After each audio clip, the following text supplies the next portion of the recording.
The Tran family in San Jose. Nestled in a tree-lined neighborhood of San Jose, California, a city celebrated for its tech innovation and vibrant cultural mosaic, the Tran family carved out their own piece of the American dream. Their modest, two-story home was situated just a few blocks from bustling Asian supermarkets and community centers where the languages of the old country mixed effortlessly with English and Spanish. To outsiders, the Trans seemed like any other hard-working immigrant family making a life in a sprawling, ever-growing city. Linda Tran, now in her early 50s, worked as an administrative assistant at a local insurance office. She wore her hair short and favored practical clothes, her sharp eyes always observant, her manner brisk but not unkind. Michael Tran, her husband, drove city buses on routes that wound through both the leafy suburbs and the noisy downtown streets. His presence at home was marked by quiet gestures, a mended bike, freshly brewed tea, a steadying hand placed gently on someone's shoulder. He left most major decisions to Linda, preferring harmony over confrontation. Their two children, Emily and David, grew up in the same house but inhabited different worlds. Emily, the oldest, was 26. Composed, diligent, and quiet, but her accomplishments had already set her apart, both inside and outside the family. As a child, she spent countless hours at the kitchen table, her notebooks neatly stacked, as she worked through extra math problems after finishing her chores. The narrow space between the fridge and the pantry became her haven, a place to read, to think, and to listen in on hushed parental conversations she was never invited to join. David, 2 years younger, brought an entirely different kind of energy into the household. A buoyant, unapologetic confidence that charmed family friends, and, more importantly, his mother. In those early San Jose years, Linda's voice was loudest at school meetings and in church groups, always introducing David as the Tran family's promising son. While Emily swept the floors or helped translate letters from the mortgage company, David was signed up for basketball leagues and after-school coding camps, Linda's hopes and pride trailing closely behind every step he took. The busy, competitive world outside their home only sharpened the contrasts within. The older Vietnamese couples they sometimes visited still joked, in half English, half Vietnamese, about boys carrying the family name. Jokes that stung Emily far more than she ever admitted. On weekends, Michael took both children to the farmer's market just outside Japantown, the rhythm of his presence both comforting and reserved. Emily, careful and attentive, kept a list and counted change, while David wandered off in search of crispy fried chicken and Pokemon cards. Back on their street, the Tran home was always alive with sounds and smells.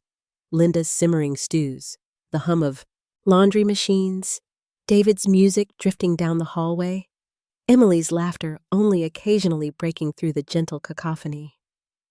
Yet beneath these everyday scenes, Emily felt the subtle pull of something unspoken, a quiet calculation, a well-rehearsed division of responsibilities and affection. She noticed early on how birthdays felt different, her cakes homemade and practical, her presents sensible, David's parties bigger, overflowing with cousins, new video games, and Linda's laughter echoing a little louder than usual. San Jose itself was changing rapidly. Everywhere Emily looked, she saw reminders that opportunity and inequality lived side by side. Gleaming tech campuses beside run-down strip malls, Teslas idling next to battered minivans at red lights. The Trans navigated it all with both gratitude and worry. They understood what they had, but also what it cost to keep it. Emily, even as a child, sensed the weight Linda carried, not just as a parent or an immigrant, but as someone determined to prove, to herself and to the wider world, that her family could succeed here. Still, for Emily, the measure of love and acceptance shrank and grew in subtle ways. The length of time Linda spent talking on the phone with David's teachers, the way her mother placed David's trophies at the center of the living room shelf, while Emily's certificates were quietly clipped to the fridge. But in these first years, Emily's longing for recognition was matched only by her resolve to earn her place. Unnoticed, perhaps, but never unworthy. The Tran family portrait in those San Jose days revealed a home full of routine and ritual, sacrifice and silent hopes. It was a story just beginning, of dreams quietly unfolding and wounds yet unspoken, a family bound together by love, but shaped, too, by the invisible lines drawn between them. Emily's childhood days. Emily. Tran's earliest memories were not of grand celebrations or family trips, but the quiet rituals that defined life in the Tran household.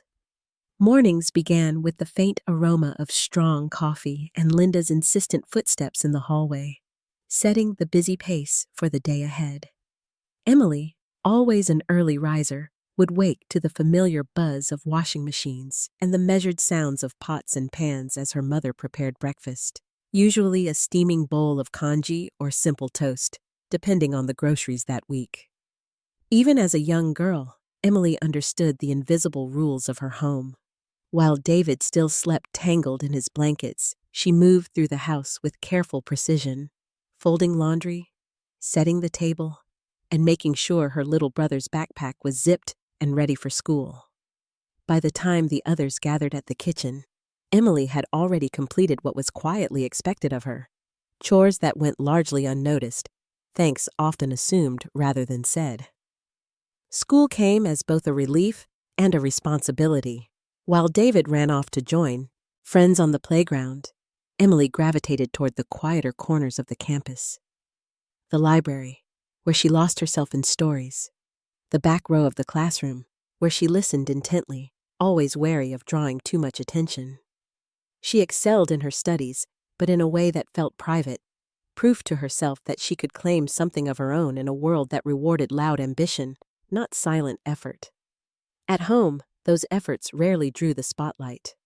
While Linda asked David about his day or fussed over his scraped knees, she would hand Emily a basket of vegetables to rinse or a stack of bills to organize, trusting her daughter with the background work of family life. Sometimes, after dinner, Emily was tasked with reading letters from the mortgage company or translating notices from the school that arrived in difficult English. Each time she did so, Linda would nod in approval, but direct her warmth elsewhere, reserving most of her praise for David, her little man. Yet Emily found her own small joys in these moments of solitude. She learned to take pride in her neat handwriting and the quiet order she brought to her surroundings. She developed habits of resourcefulness, mending her clothes when they tore, saving coins in a glass jar for small treats, fixing things other people discarded.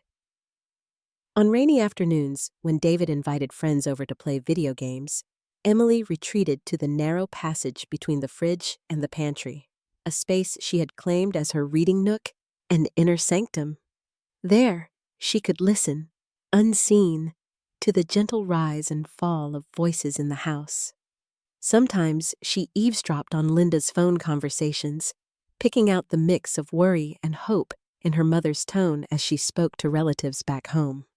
Other times, she listened to Michael as he hummed quietly while marking up bus schedules at the dining table. His presence steadying, but always a little removed from the emotional drama of the household. As the years passed, it became clear to Emily that routines were not just habits in the Tran family. They were a language. When Linda placed David's muddy sneakers by the door, she did so with a smile, seeing promise in every messy shoelace. When she found Emily's finished homework already stacked and organized, she barely commented, assuming it was simply the natural way things ought to be. Recognition for Emily was subtle and rare, a brief nod, a passing hand on the shoulder. Despite the lack of overt praise, Emily's confidence quietly grew. She was good at fixing broken things, appliances, friendships, even her own disappointments. Her teachers wrote glowing comments on her report cards, admiring her diligence and independence. Still, when parent-teacher meetings arrived, Linda's focus rarely lingered on Emily's accomplishments. "She's a good girl," her mother would say, almost as an afterthought, while casting anxious questions about David's grades and behavior. These patterns slowly shaped Emily's sense of self-worth. She understood that, in this family, her position depended on her usefulness, not her presence. Anytime she considered asking for more, a day at the movies, a new pair of shoes, even a small celebration for a good report card, she stopped herself, knowing it would be deemed unnecessary or wasteful by her mother. The outside world sometimes offered glimpses of a different way. A friend's birthday party, where the whole family clapped and cheered. A teacher's comment about potential that made her blush with pride. But at home, Emily's victories remained quiet ones. In her heart, she promised herself that she would keep striving, keep rising, whether or not her mother ever noticed. At night, listening to the house settle and the distant hum of the San Jose streets, Emily would lie awake, dreaming not of escape, but of acceptance. She imagined a day when her quiet resilience and steadfast care might finally be seen for what they were. A daughter's silent strength, holding everything together, even as no one said thank you. In this way, Emily's childhood slipped by. Not in grand gestures or dramatic confrontations, but in the 1,000 invisible tasks that marked her as reliable, steady, and, at least for now, forgotten. Struggles in high school. By the time Emily entered high school, she had become a master at blending into the background, excelling without fanfare. Her days at Lincoln High in San Jose were shaped by a careful routine, arriving early to help sort library books before class, staying late for math club meetings or student council sessions that most students viewed as optional but she saw as vital. She rarely missed an assignment and often volunteered to proofread English essays for classmates who struggled, finding purpose in both achievement and service, even when recognition was nowhere to be found. From the outside, Emily's academic progress seemed effortless. Teachers called her the silent star, marveling at her ability to absorb lectures, ace exams, and organize after-school events with unflappable poise. Her report cards were lined with A's and glowing remarks. A model student, dedicated, mature, quietly capable. Yet inside, Emily battled a persistent ache. She moved through hallways dense with chatter, unseen except by the few teachers who took notice, and by friends who relied on her for notes or advice, but seldom invited her to parties or weekend outings. At home, nothing changed. Linda's attention still revolved around David, who had started high school 2 years behind Emily. While Emily juggled AP classes and leadership roles, David drifted toward a circle of classmates whose energy was spent on video games, basketball, and after-school hangouts. Linda fretted openly about her son's declining grades and new friends. Snack bowls and encouragements were reserved for David as he crammed for last-minute tests or slouched in front of the TV after practice. Emily, meanwhile, spent hours at the dining table, piecing together financial aid forms or correcting her brother's math homework. Chores assumed, not appreciated. There were moments when Emily's achievements broke into view. Her face appeared on the school website after she won first place in a regional science fair. She was called on stage to receive a National Merit Award with other high-achieving students. Each time, expectation would flutter in her chest. Would Linda come to the ceremony? Would her mother, for once, be moved to pride or tell her friends?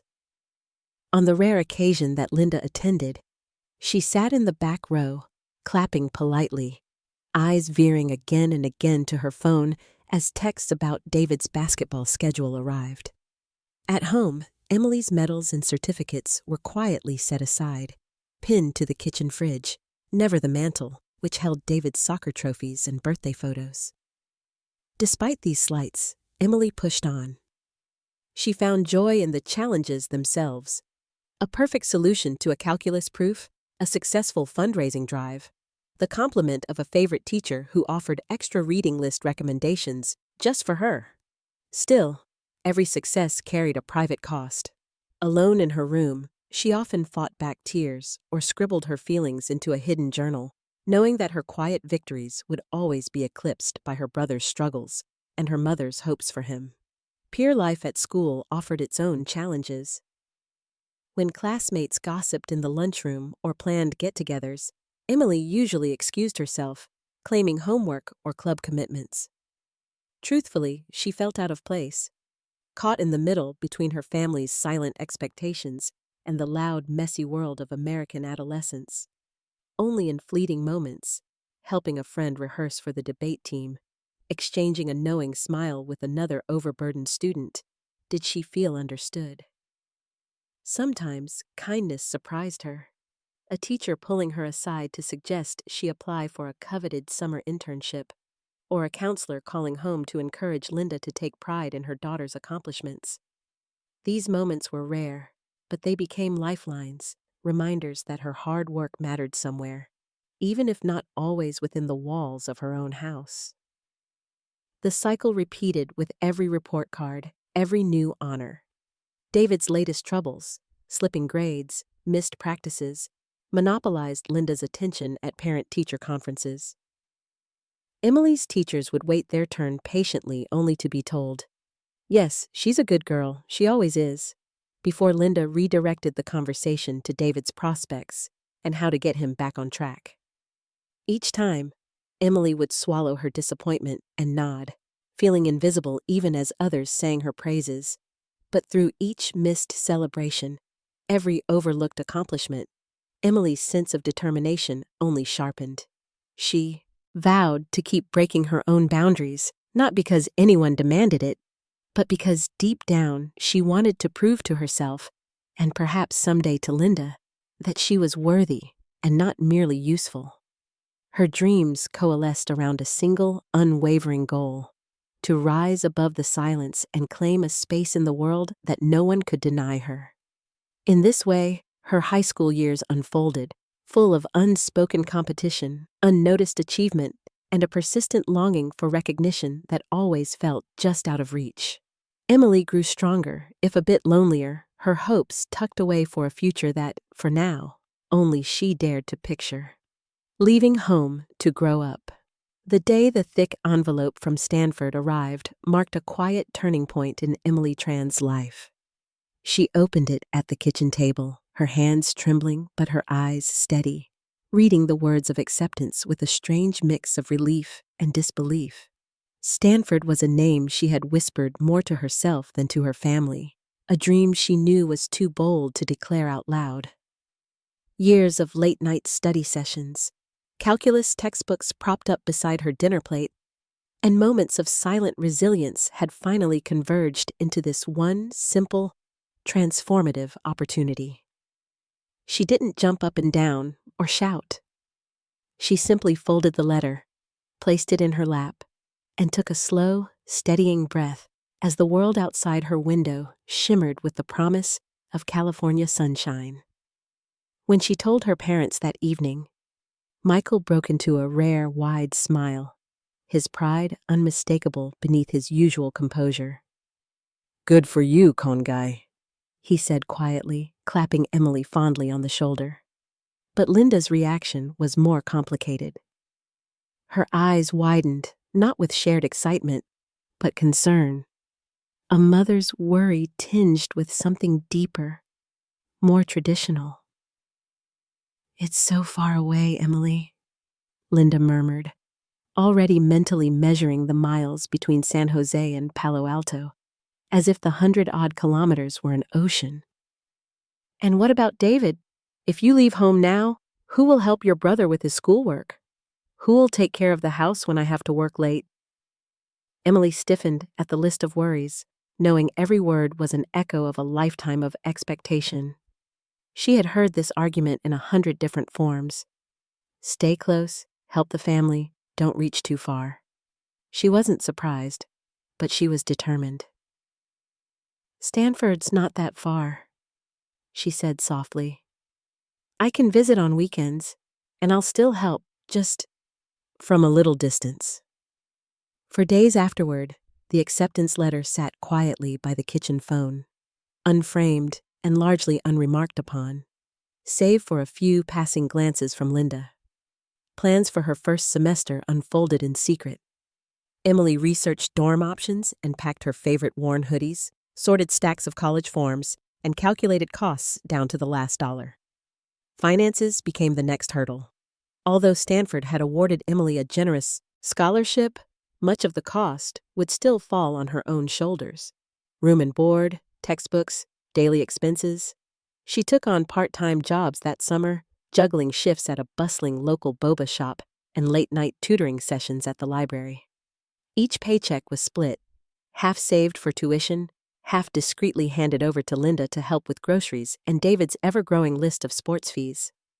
The last week before move-in day was a blur of cardboard boxes and whispered phone calls. Emily's closet emptied quickly. Practical t-shirts, worn jeans, a few beloved novels, and a battered rice cooker Linda pressed into her hands, just in case you miss home. David barely glanced up from his phone as she packed. He seemed distracted, perhaps annoyed at the impending change, or perhaps simply indifferent. On the night before her departure, Linda perched anxiously at the foot of Emily's bed, folding and refolding a stack of laundry. Their conversation was slow, heavy with things unsaid. "I know you study hard," Linda began, her voice pitched somewhere between pride and regret. "But it's not just about degrees. Out there, it's not easy. There's nobody to look after you." Emily nodded, swallowing the familiar mixture of wanting to comfort her mother and wanting to step fully into her own life. "I'll be okay, Mom. I promise." Linda bit her lip, sighed, and finally met Emily's eyes. "Call home every week. Don't forget, okay?" "I won't," Emily whispered. The next morning, Michael drove Emily to campus. San Jose slipped by outside the car window, sunlight flashing across one-story houses and strip malls, the city's pulse fading as they neared Palo Alto. Michael didn't say much on the drive. When they arrived among the buzz of new freshmen and nervous parents, he carried Emily's boxes and lingered by the dorm door, scanning the unfamiliar faces and clamor. "You work hard. You make your own life here," he said, simple but full of meaning in his measured tone. He gave Emily a quick embrace, a gesture both awkward and fiercely protective, before climbing back behind the steering wheel. Emily watched him drive away, her heart tight with both fear and possibility. College life, at first, was a shock. The campus was gorgeous, but intimidating, filled with students from all corners of the world, future world changers with confidence to spare, who seemed to glide between lectures and social events without effort. Emily clung to routines, making her bed each morning, keeping her supplies organized, replacing early chores with walks around the quietest corners of campus. She found solace in the mathematics department, where numbers made sense even when everything else felt unfamiliar. Despite the distance from her family, responsibilities did not loosen their grip. Emily called home in the evenings, sometimes cooking instant noodles in her tiny dorm kitchen as she listened to Linda vent about work or Michael's long shifts. David's grades, Emily learned, were slipping. Linda's worries had only grown heavier with Emily's absence. "Can you talk to your brother? He doesn't listen to me like he does to you," Linda pleaded. So Emily added another job to her already full plate. She became a long-distance tutor, FaceTiming David through algebra problems and counseling him on his essays late at night. Loneliness sometimes settled over her room like a fog. She missed the familiar chaos of the Tran home, the smell of simmering pho, the soft drone of the washing machine, even the lopsided way Linda sang old songs while cooking. When holidays came around and most of her classmates went home, Emily stayed on campus, working extra shifts and saving every penny.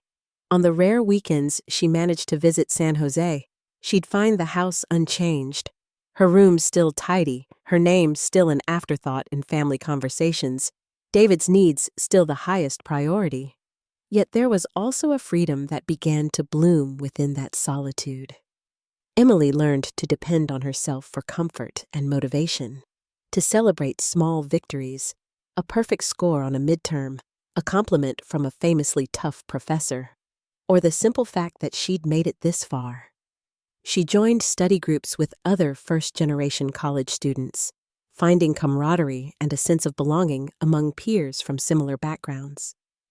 Together, they navigated the strange limbo between two worlds, the American campus with its unwritten rules and the expectations of immigrant parents waiting back home. One chilly autumn night, after submitting a difficult project, Emily wandered the campus quad, pausing beneath the massive old oaks that lined the main walkway. The leaves rustled overhead, and a hush seemed to settle over the busy world. For the first time, she allowed herself to feel a sliver of pride, not just for leaving home, but for surviving on her own terms. As she stood there, under the pale glow of campus lights, Emily realized that her journey was only just beginning. The distance hadn't severed her bond with her family, but it had given her the clarity to see herself, not just as a daughter or a dutiful sister, but as her own person. She was growing, inch by inch, into the life she dared to imagine. And even if recognition from home was still slow to come, Emily now believed, deep down, that she deserved every step forward she claimed for herself. Paths in opposite directions. By the time Emily Tran hung her college diploma above her modest cubicle at a Silicon Valley tech company, her life and David's seemed to have diverged as completely as two lives could. Every weekday, she joined a tide of young professionals streaming into sleek glass buildings. Her days structured by code reviews, project pitches, and the subtle competitions that marked the high-stakes world of tech. Yet even as she hustled through her 10-hour days, zipped between morning team calls and late-night deadline scrambles, Emily remained tethered to home by 100 invisible threads. Each one led back to her family's small house in San Jose, to obligations never quite shed, and to dreams quietly deferred. Sometimes she wondered how things might have turned out if her family had split their hopes and resources differently. Her own hard-earned routine felt both empowering and isolating. She'd moved into a tiny but sunlit apartment, just 30 minutes north of her childhood home, filled it with thrift store furniture, towering stacks of programming textbooks, and small reminders of her roots. Her mother's rice cooker, a framed photo from her Stanford graduation, the same battered glass jar where she still dropped in spare change, just as she had when she was a girl saving for treats. Meanwhile, David's world seemed to shrink as Emily's expanded. He had drifted through college applications, enrolled half-heartedly in a local community college, then dropped out after a year and a half of missed classes, failed assignments, and mounting apathy. Linda still clung to the hope that her son, the boy she'd always called the pillar of the family, would find his footing. "He just needs some time to figure things out," she'd murmur to Michael after another round of tuition bills or frantic phone calls from the academic office. But that time always seemed to stretch, elastic and uncertain. David spent his days in a haze, bouncing between part-time jobs he rarely held for more than a season: dishwasher at a faux restaurant, clerk at a downtown supermarket, rideshare driver. Evenings were for online poker tournaments and late-night outings with friends who shared his taste for easy money and fast thrills. Linda, desperate to support him, quietly funneled money into his accounts: payments for new sneakers, missed rent, emergency car repairs. She prepared his favorite foods in the hope that warm bowls of kum tam and steaming bowls of noodles would offer some comfort, or perhaps the motivation David lacked. Any time the phone rang after midnight, Linda's heart would stop, certain she'd hear news of a fight, a car accident, or a debt collector on the other end. Michael sometimes tried to intervene, suggesting gently that David get real help. But decades spent in the shadow of Linda's unwavering faith in her son had made him hesitant, his objections soft and easily dismissed. Emily's visits home became less frequent, but more emotionally charged. Every time she returned to San Jose for a weekend, she noticed things that others ignored. How David's laughter seemed forced, how her mother's eyes grew hollow with worry, how the house pulsed with an undercurrent of tension. The proud soccer trophies Linda displayed in the living room had not multiplied in years. Conversations stuck to safe topics: work, weather, grocery bills, and everyone avoided mentioning David's debts or the arguments mumbled behind closed doors. Despite everything, Linda's pride in her son never wavered in public. She continued introducing David to family friends and neighbors as her successful son, though more and more, these statements were met with sympathetic nods rather than genuine congratulations. In phone conversations with distant relatives, Linda would sidestep questions about David's career, pivoting instead to Emily's job promotions, but always ending with a sigh that suggested something was missing. For Emily, the unspoken comparison rankled. Since graduation, she'd done everything expected of a devoted eldest child. She sent money home every month, covered the cable bills, and reserved time to tutor David in basic accounting or brush up his resume, though he seldom asked and never thanked her for it. Sometimes, late at night, she wondered if the distance she'd worked so hard to create was truly freedom, or just another layer of responsibility that nobody else could see. Her own achievements in the corporate world brought their own struggles. As one of the few women, and one of even fewer Asian Americans, in her department, Emily faced constant pressure to outperform, to break stereotypes, to be perfect and invisible all at once. She won small promotions, received nods of approval, and gradually built a reputation as dependable and quietly brilliant. She invested in the stock market, mapped out plans for graduate school, even let herself imagine one day buying a home of her own.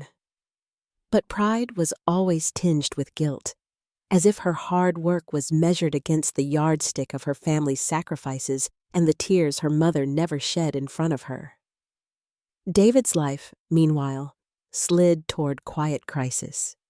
By 24, he had cycled through more credit cards than jobs, bought and sold 2 used cars, and borrowed from every sympathetic relative in the phone book.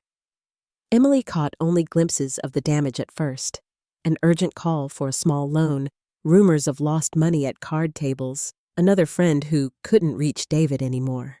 He was rarely at home for family dinners. When he did appear, he wolfed down his food, left his plates in the sink, and hurried back out, always promising he'd make things right soon. Michael watched from the sidelines, filled with regret that grew thicker each month. He tried calling David to join him on longer bus rides or to help repair a neighbor's bicycle, hoping these small acts could patch over larger wounds. Yet years of deference to Linda's decisions had taught him to hope quietly and expect nothing in the way of real change. Linda channeled her fears into new rounds of denial and superstition, lighting incense at the family altar, praying softly for her son's luck to return, checking horoscopes for good omens. Whenever relatives visited, she scrubbed the house spotless, stacking Emily's certificates neatly in the kitchen and playing down talk of David's rough patch. The neighborhood, once full of new immigrant families struggling to find their footing, had changed too. Many of the old friends had drifted away, sold their homes to younger, wealthier arrivals. Even Linda felt the neighborhood's shifting character, a place of both possibility and displacement, where not all dreams grew. Through all this, Emily worked harder, convinced that if she checked enough boxes, bigger paychecks, nicer clothes for her parents, steady support for David, her mother might finally acknowledge her, see her not just as the responsible one, but as someone deserving of praise in her own right. Yet every expression of gratitude from Linda seemed half-hearted, muttered in the rush between phone calls or school fee reminders.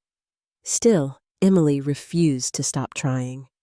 Evenings found her slumped over her laptop after work, searching job boards for David, reworking his resume, and forwarding listings for apprenticeships, coding boot camps, and warehouse jobs.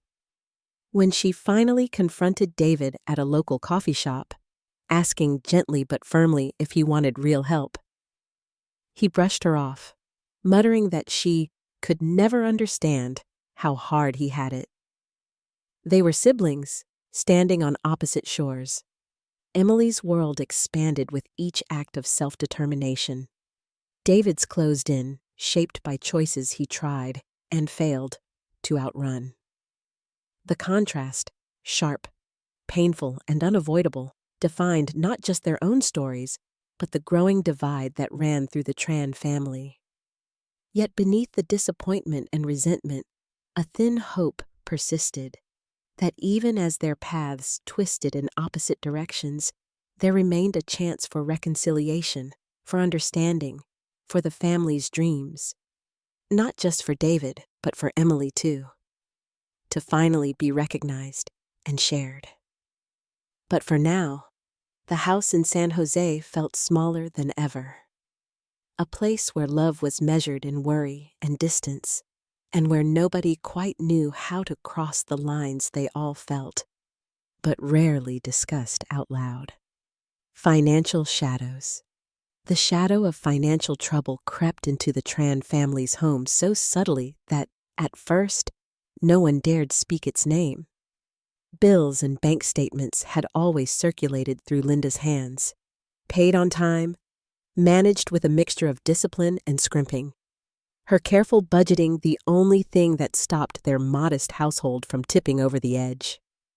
Michael's steady job as a bus driver and Linda's salary from her insurance office had built a precarious safety net, but nothing had prepared them for the scale of debt that David, by now in his mid-20s, would bring down upon them. The signs began as whispers between relatives, a cousin mentioning that David had been borrowing money, an old family friend asking, with a tight smile, if everything was all right at home.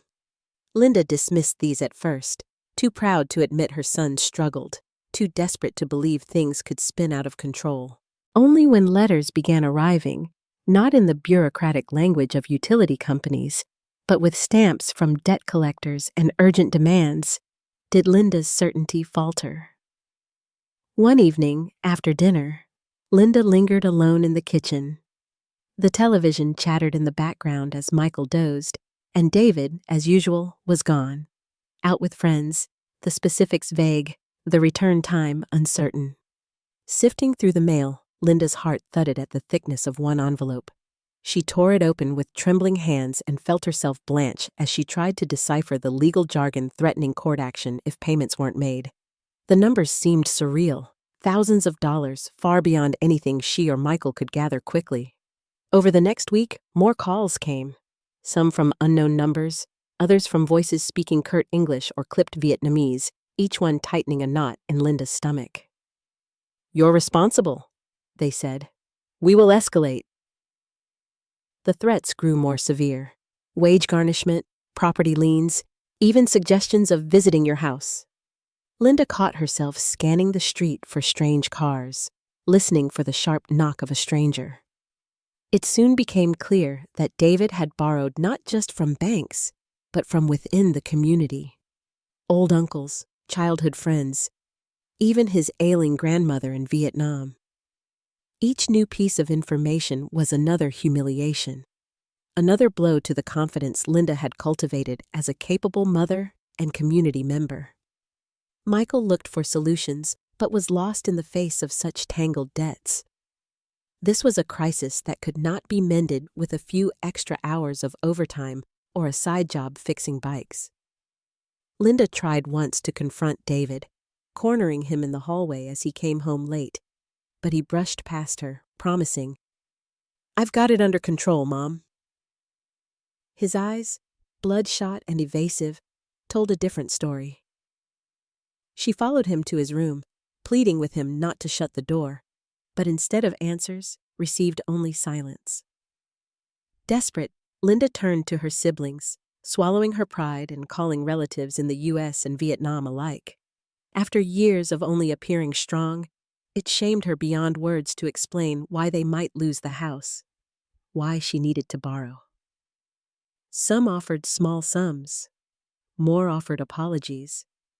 A few quietly let slip David's history of asking them for loans that were never repaid. Even Michael's friends, usually jovial and unassuming, grew distant, their conversations clipped, their faces politely blank when money or David's name came up. Michael watched his wife shrinking beneath the growing shadow, her voice growing bitter with anxiety. He brought home flowers one night, a rare gesture, only for Linda to burst into tears at the table, confiding her deepest fear. What if they take the house? What if we have nothing left for Emily, even after all her work? It was the first time Emily's name had been spoken in the same breath as David's debts, a sign of just how tight the noose had become. Meanwhile, Emily remained out of the loop, busy with her work life, dutifully transferring money home each month for bills, none the wiser. It wasn't until a concerned aunt called her, voice hushed and tentative, that Emily learned the truth. "Your mother didn't want you to worry," the aunt said. "But things are much worse than you think. David owes people. It's not just banks. They're threatening your parents." Stunned, Emily called Linda that evening. The conversation was halting, Linda evasive until Emily pressed, gentle but relentless. At last, everything spilled out. The collector calls, the angry relatives, even the potential risk of losing the house if court orders went through. Emily felt a mix of horror and exhaustion. She'd suspected David's troubles but never imagined the scope. "Why didn't you tell me?" she whispered, voice cracking.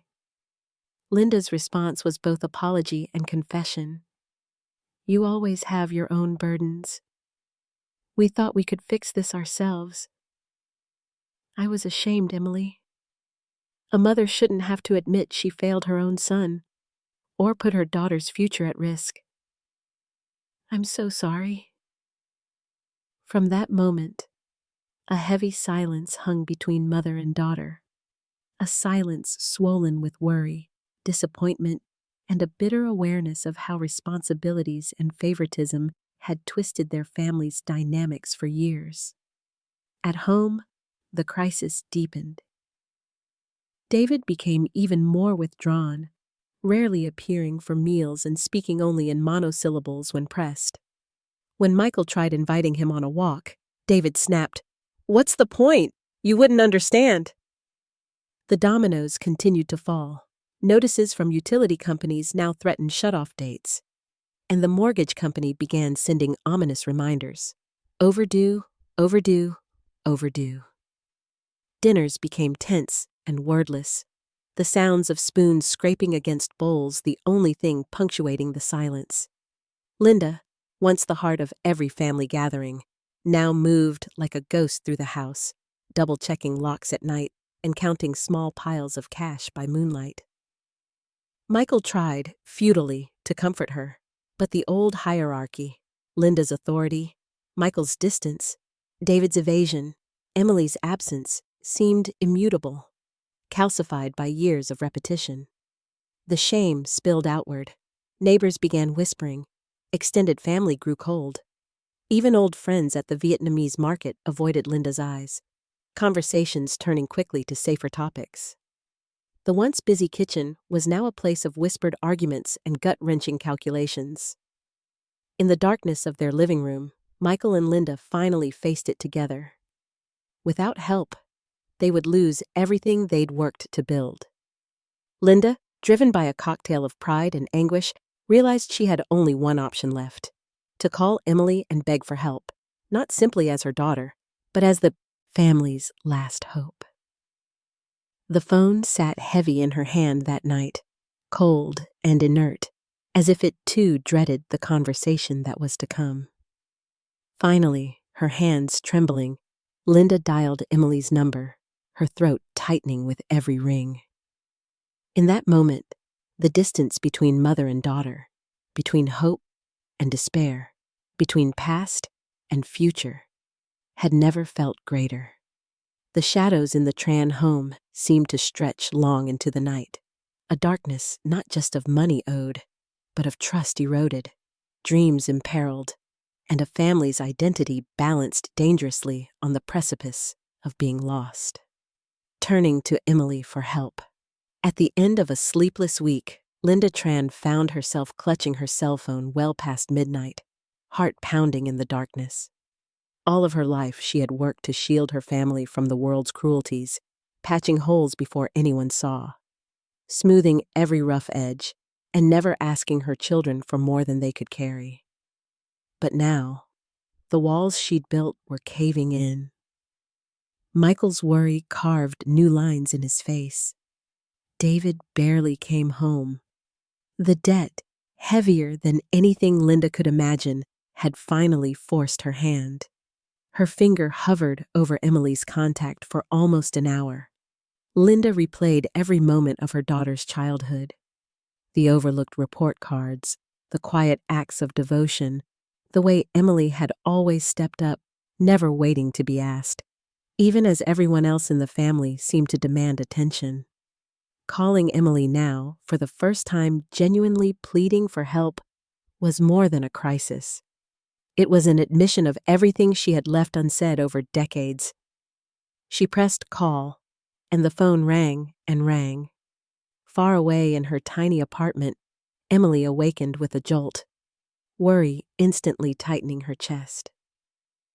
Linda's voice, when she finally spoke, was fragile and foreign, a tremor running through every word. "Emily, can we talk? I need you." Emily's answer was immediate. "Of course, Mom. What's wrong?" There was a long pause. For once, Linda dropped all pretense and pride. Her voice cracked as she confessed. "David owes so much more than I knew. The house, Emily, we could lose the house. I've tried everything. I borrowed from all your uncles, your aunts. No one else can help. I know I have no right to ask, but I don't know what else to do." As the story spilled out, the full extent of the financial disaster became clear. The unpaid debts, the lenders threatening legal action, the humiliation of approaching relatives and friends for help. Linda laid it bare, her shame giving way to desperation. Emily sat in stunned silence, emotions twisting inside her.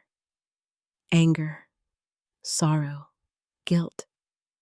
The sharp ache of long-standing wounds resurfacing with each word. Emily took a slow, steady breath, gathering herself.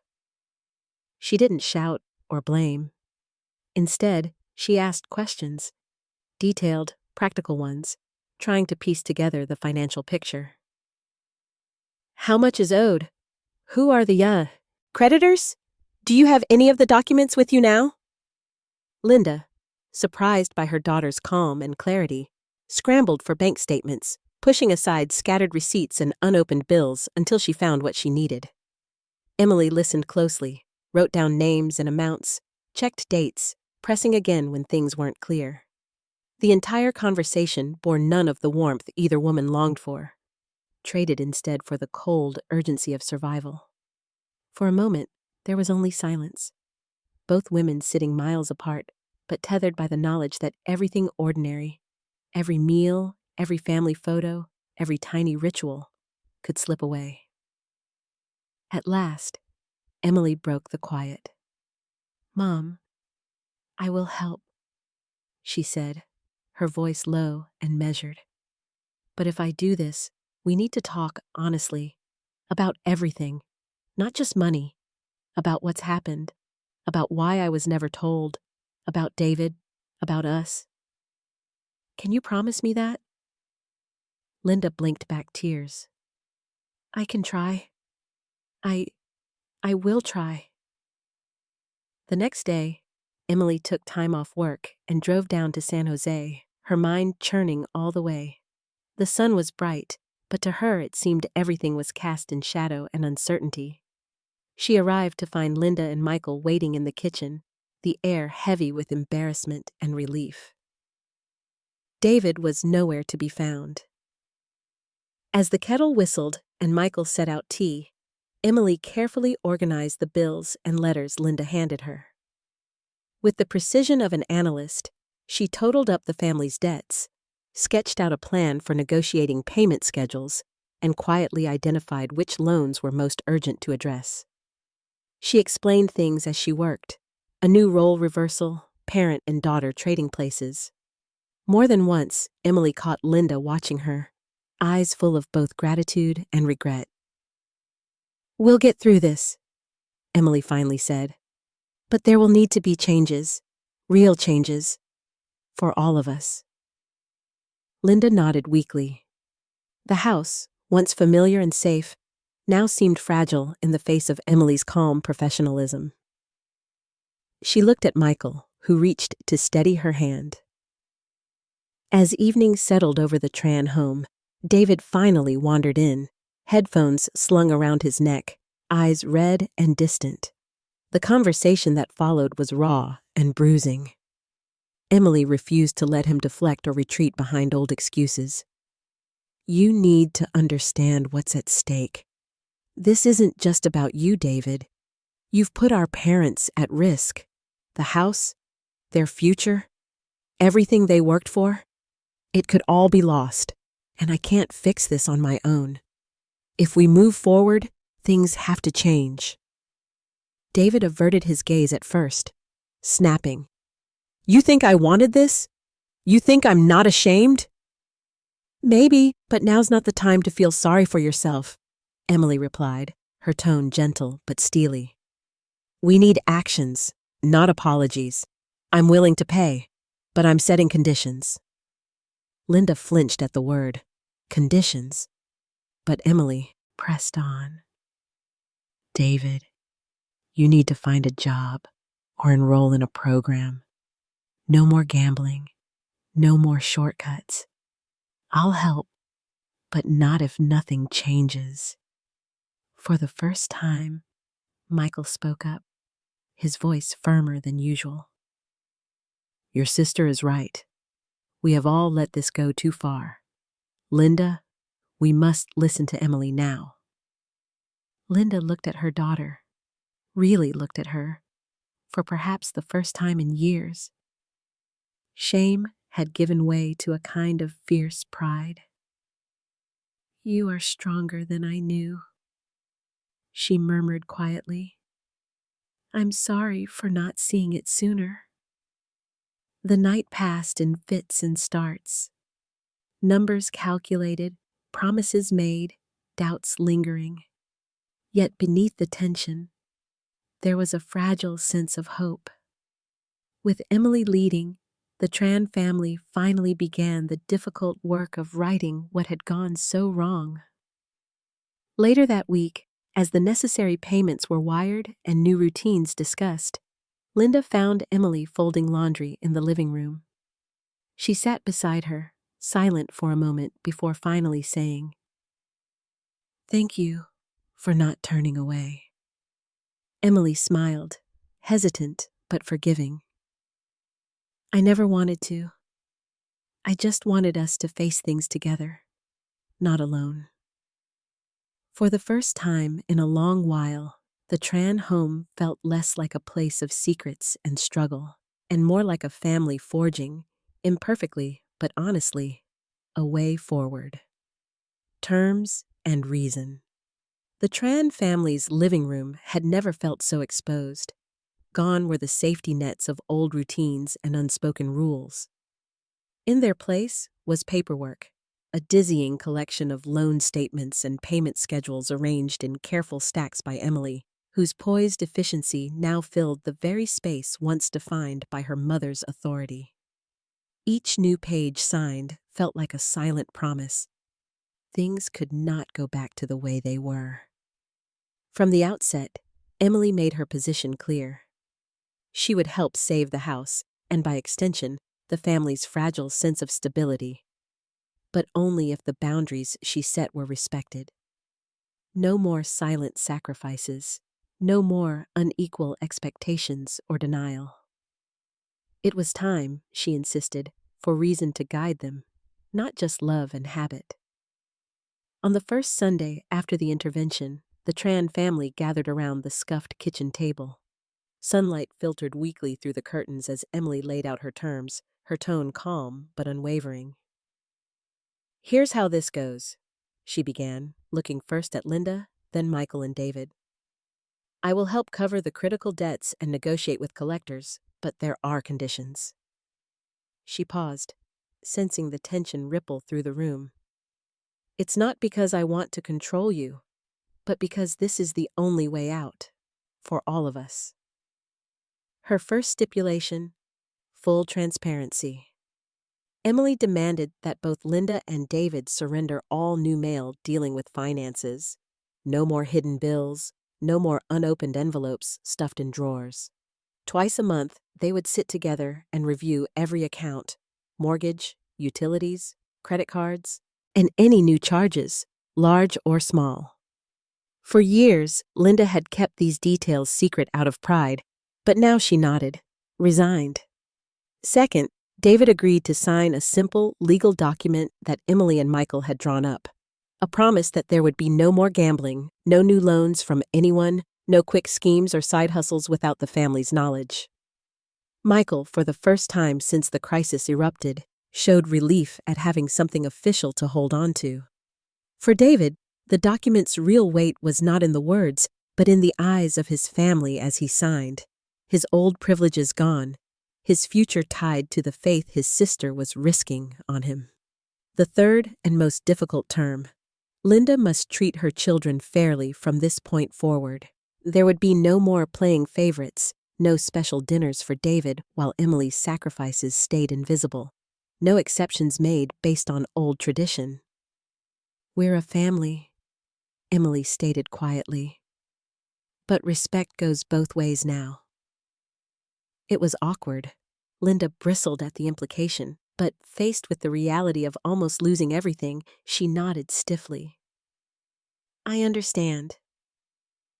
The days that followed were filled with difficult adjustments. Emily's routines, once shaped by survival and quiet service, now blended leadership and accountability. In her childhood room, now converted into an impromptu office, she fielded phone calls with debt collectors, gently but firmly negotiating payment plans. Her measured, technical language impressed even the most jaded agents. 2 debts were consolidated. One predatory lender, after a tense confrontation, finally agreed to a settlement thanks to Emily's persistence and a spreadsheet of her own calculations. David, meanwhile, struggled to transform intention into action. The initial relief of being rescued quickly gave way to frustration. His friends' texts went unanswered as he scoured job boards with Emily looking over his shoulder. Every application, retail, restaurant, warehouse shifts, felt like a reminder of past failures. One morning, Michael took him to help repair a neighbor's lawnmower, and for the first time in months, David came home flushed with achievement, even if it was for something small and practical. Slowly, he began to keep his promises. He sent daily updates to Emily, who checked his progress without judgment but never let him off easy. When a high school acquaintance invited him to a poker night, David declined, texting Emily afterward to confess the temptation. Awkward, but honest. Michael, witnessing his son's humility, offered encouragement instead of silent disappointment. Linda's adjustment was perhaps the most complex of all. Used to ruling the house with sacrifice and instinct, she now had to relearn how to listen and to let go of her ingrained habit of expecting more of Emily. Adopting fairness in even the smallest acts was harder than she expected. On Emily's next visit, she bought both children's favorite pastries, placing them side by side on the table. It was a slight gesture, but one that Emily noted with quiet gratitude. Emotionally, the air was still thick with history. Resentments simmered. Regrets surfaced at unexpected moments, and small misunderstandings flared. But now, for the first time, The family addressed issues openly, sometimes after tense silences or hours of avoidance. One evening, Linda apologized for a sarcastic remark about David's progress. Later, David admitted to Michael that he'd still wake up feeling like nothing he did could set things right. Little by little, these confessions built an uneasy but real path toward healing.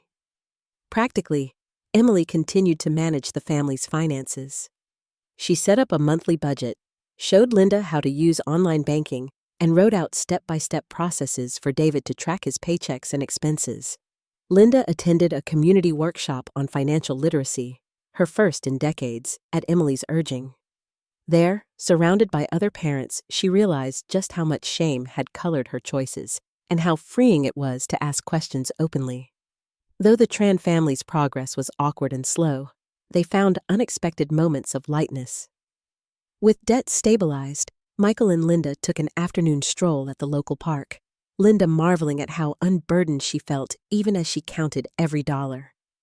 David and Emily, finally on the same team, spent an afternoon reorganizing the garage, sorting through boxes of old toys and half-forgotten mementos, laughing about a childhood incident with a leaky kiddie pool. And yet, even with structure and honesty, the wounds were slow to heal. Late one night, as Emily packed for her return to the city, Linda found her staring at an old photo. The family, crowded together for Lunar New Year, smiles forced and radiant under two bright lights. "It will never be perfect," Linda whispered, reaching to brush Emily's hair as she had when Emily was a child. "But we keep trying, together." Emily looked up, softened by her mother's admission. The first, perhaps, to truly recognize her strength and boundaries. "That's all I ever wanted, Mom, for us to really try." With terms made clear and reason finally at the table, the Tran family faced forward, not unchanged, but transformed by the slow, stubborn work of healing old habits and choosing, again and again, to hope. Dialogue and forgiveness. Night had fallen heavy and silent upon the Tran family home, swallowing its outlines in shadows. For weeks, the house had adjusted to a new routine. Bills reviewed together at the kitchen table, David's phone calls monitored, subtle gestures of fairness replacing the old, uneven order. On the surface, peace had returned, but beneath, the air throbbed with things unsaid, resentments, regrets, apologies no one quite knew how to voice. It was only a matter of time before those feelings demanded to be named. On a night thick with bay fog, Emily came home for a weekend visit. It was Linda who invited her. There was no special occasion, no holiday, just an instinctive feeling that the family needed to gather again, if only to practice being whole. The house was unusually tidy. Old family photos that once hung crooked were straightened, and a plate of fresh-baked coconut buns cooled on the counter. After dinner, as Michael cleared the plates in silence and David retreated to his room, Linda caught Emily's arm. "Stay," she said quietly, voice trembling with a mixture of yearning and fear. "I want to talk. We don't have to wash the dishes right now."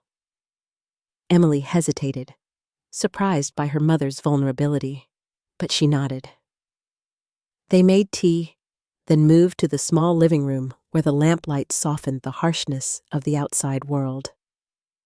For a few minutes, the only sound was the ticking of the clock and the distant hum of Michael's old radio in the garage.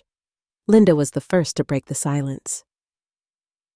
"There are things you should have heard from me a long time ago," she began, her voice thick with emotion. "About why I made the choices I did. About what I expected and what I failed to see." Her hands shook as she wrapped them tighter around her teacup. Emily listened, her heart hammering with a hope she scarcely dared to name. The urge to protest, familiar, automatic, rose and faded.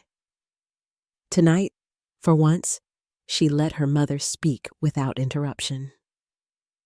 I always believed that sacrifice was love, Linda continued, her eyes shining.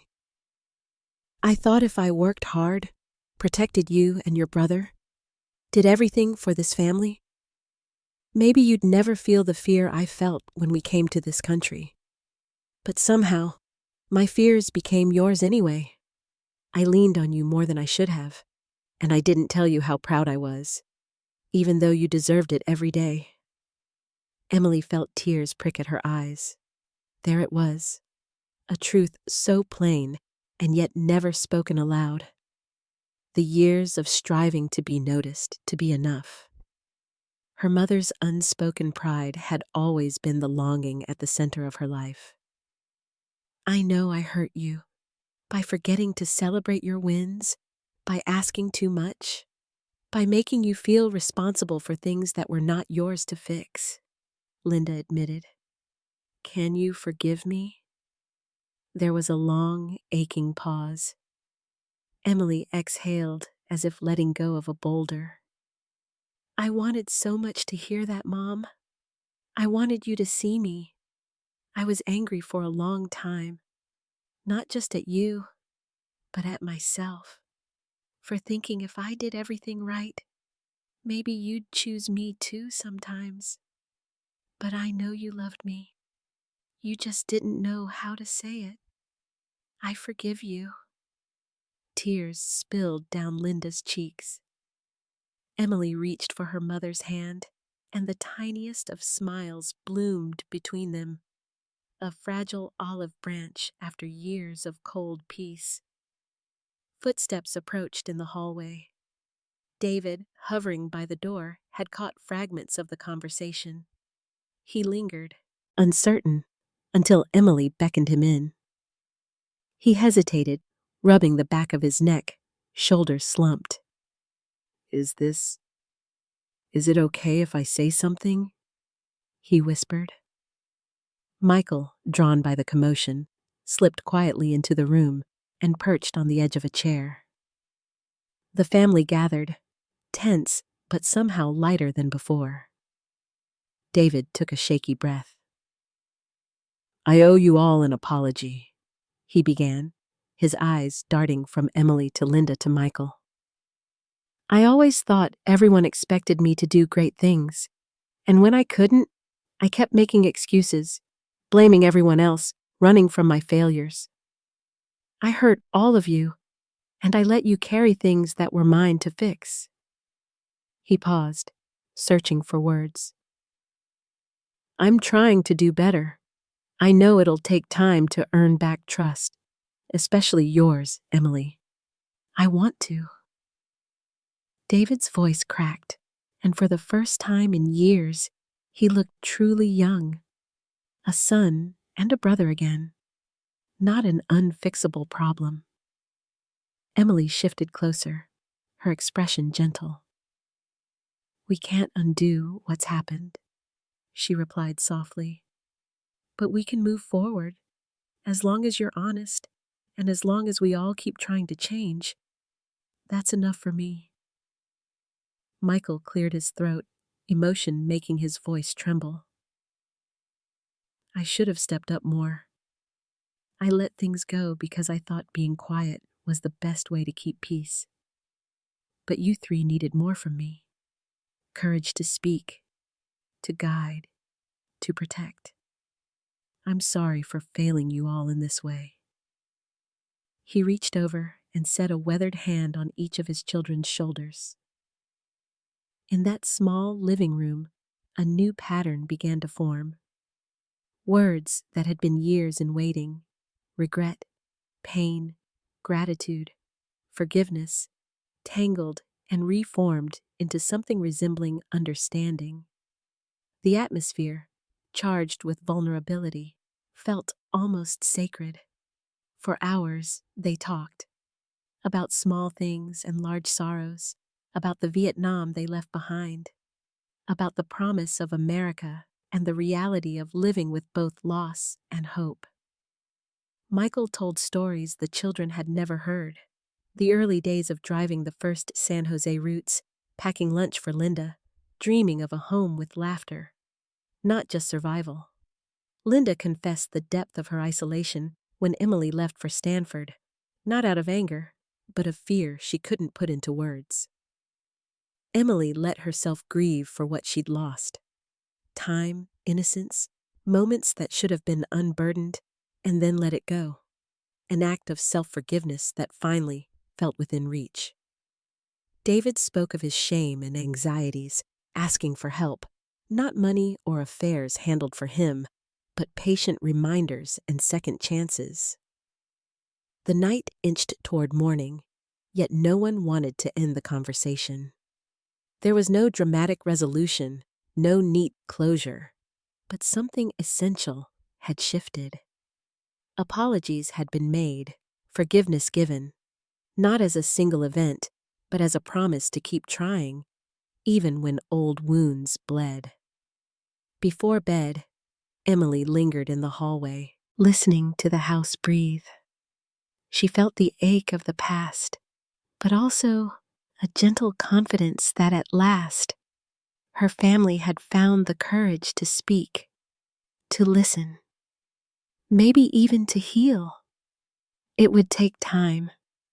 There would still be hard days, awkward slips, unintentional hurts, those inevitable moments of silence. But the old cycle had been broken. Dialogue had sparked forgiveness. From here, each step could be a new beginning, carved from honesty, patience, and the soft, stubborn hope that families can mend not only finances, but hearts as well. Moving forward in San Jose. In the gentle hum of San Jose's late summer, the Tran family stepped into a new phase, one marked not by grand resolutions, but by small, persistent acts of choosing each other. The city bustled with energy as ever, its mix of innovation and tradition coloring every street corner. But within the Tran home, the mood was quieter, more deliberate, shaped by lessons learned from seasons of hardship. Linda rose earlier these days, not out of obligation, but with a sense of intention. She would boil water, listening to birds flitting around the unruly backyard she and Michael now tended on weekends. Sometimes she caught herself humming, soft, uncertain, but genuine, a whisper of hope woven through daily chores. The kitchen, once haunted by arguments and unshed tears, felt lighter with every passing week. She carefully documented expenses, noting even the smallest groceries, a practical skill Emily had taught her in the wake of the family's financial ordeal. Linda was no longer simply the protector. She had become a student of resilience and, quietly, she began to trust herself again. Michael brought home stories from his daily bus routes, tales shared over dinner, layered with observations about city kids and old Vietnamese friends he picked up downtown. He took pride in small repairs around the house, and sometimes, when the day was done, he and Linda would walk around the neighborhood, hand in hand, marveling at how time softened jagged memories. They talked more openly. Michael found the courage to share his own anxieties, breaking years of habit where silence had stood in for comfort. Their companionship, seasoned by trial, had found new strength. It was David's transformation, slow and full of setbacks, that most visibly measured the family's journey. For a long while, he seemed cautious, as if living under a microscope. He clocked in regular hours at a local tire shop, and after encouragement from Emily, started an evening course in automotive repair at the nearby community college. There were weeks when the effort showed. He came home dusty but satisfied, his laughter tentative but real. Then there were days he struggled, times when the ghosts of shame and old temptation hovered. Yet David showed a discipline that never existed before. He spoke up when he was having a rough day. He asked Michael for advice and even invited Emily for coffee, telling her about his classes without the edge of competition that once clouded their relationship. Emily's path, meanwhile, wound in and out of the family's orbit. Her apartment was still nearby, filled with a mismatched jumble of her life. Work projects, thrift store furniture, a stack of books she promised herself she'd finish. She visited San Jose every other weekend and often called Linda just to check in or share a recipe she'd found. For the first time, her trips home felt like returning, rather than escaping or rescuing. She allowed herself to enjoy her parents as individuals, not just as responsibilities, but as people with their own needs, stories, and delights.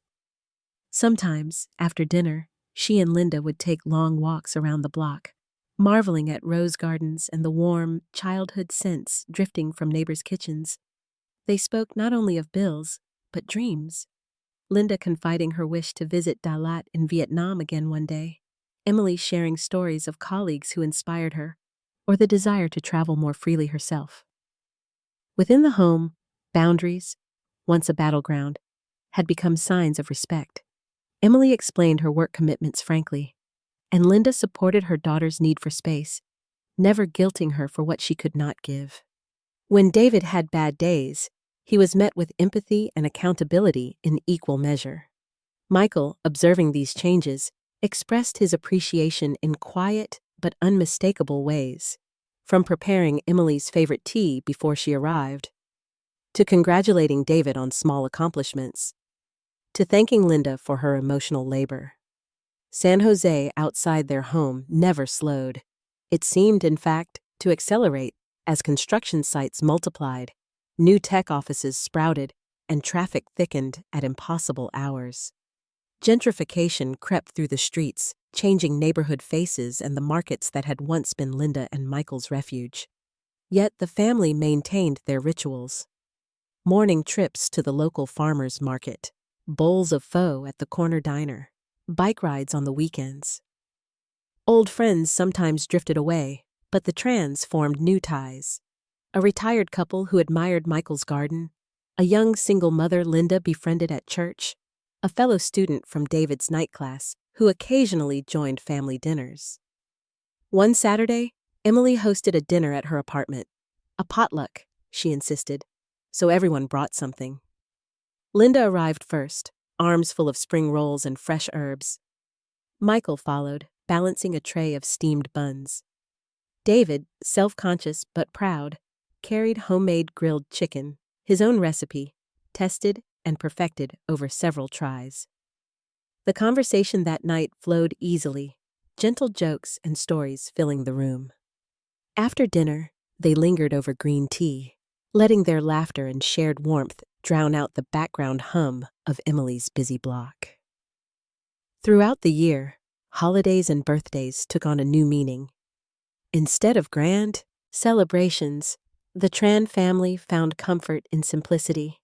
An extra slice of cake, a walk in the park, a shared basket of rambutans.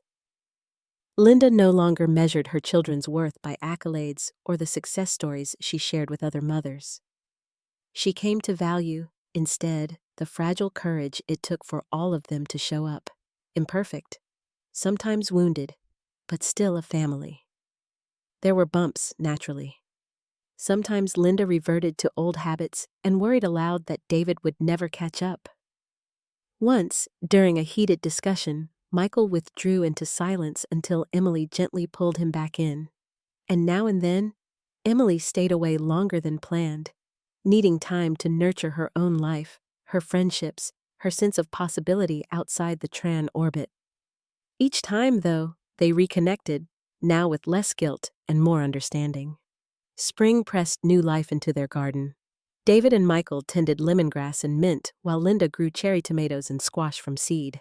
Emily sometimes joined in, not because she was needed, but because she wanted to. She knelt in the sun, hands in the dirt, listening to stories about plants and the changing city. These Sunday afternoons reminded her that healing was not about erasing pain, but growing new roots despite it. As dusk fell one Sunday, the whole family sat together on the back steps. The cicadas sang, dusk purpled the sky, and the air smelled of basil and earth. Linda leaned on Michael's shoulder, Emily nudged David, who grinned, a little awkward but content. "Look at us," Linda whispered, a smile warming her face. "We made it." Emily looked at her family, at the patched walls and full table, at the hopeful lines in her mother's face and the tired pride in her brother's eyes, and realized just how far they'd come and how much still lay ahead. For the Tran family, forward did not mean forgetting the past or promising a perfect future. It meant simply, bravely, choosing every new day to hope, to forgive, to learn, and to move together, always in the heart of San Jose, imperfect but unbroken.